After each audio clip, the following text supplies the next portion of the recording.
you got to change your numbers and your reasons, and that's how he came up with this. So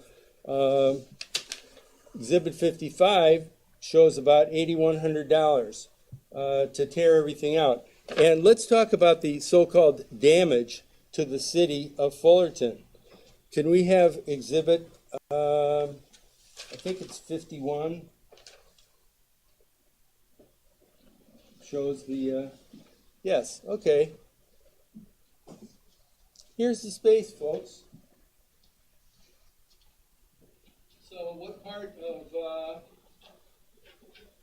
what they collected from an insurance company were they damaged? They ripped this all out.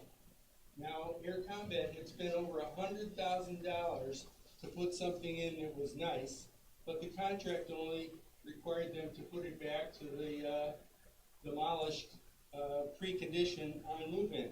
So, how is the city damaged here? They didn't use it for the new tenant.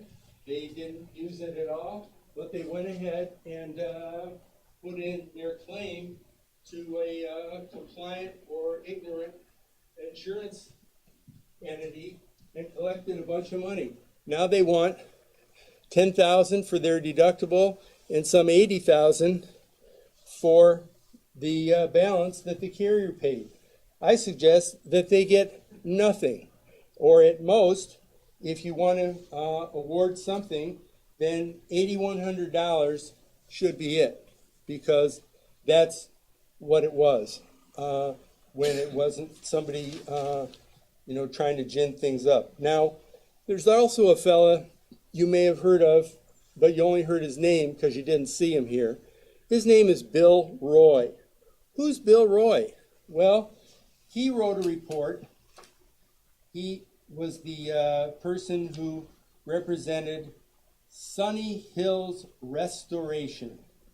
So he came up with a large bill, and he's Exhibit 42-12, Exhibit 42-1 through 12. And we subpoenaed him to come in here and explain himself, and he refused. There was a bench warrant. His Honor issued a bench warrant to have the man arrested.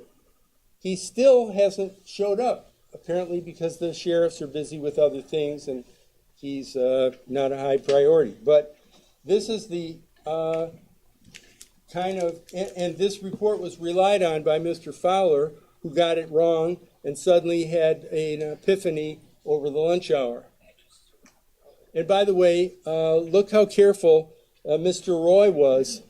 The address of the premises, 3815 Commonwealth. I think we all agree on that.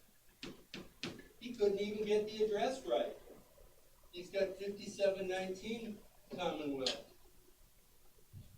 A real classy operator.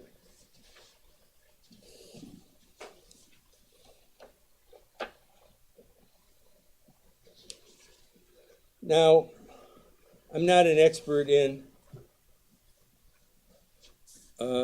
aircraft amusement companies, and neither is Mr. Cranker, I would submit. But there's no testimony other than Ms. McNulty's speculation that the company couldn't have gone back in business. In fact, it's been suggested to me by a pilot that the people who go on these kind of rides are kind of daredevil types in the first place. I mean, Objection, if you're... Your Honor, outside the scope. Sustained. Move to strike. Granted. There's no evidence whatsoever other than Ms. McNulty's speculation, and she's certainly not qualified to so testify, that people are not going to be coming to Air Combat as a result of COVID-19. They certainly won't be coming to Air Combat if they're out of business, as they are at the moment, and may not get back. Now, at the beginning of this case, I talked about this as being a David versus Goliath.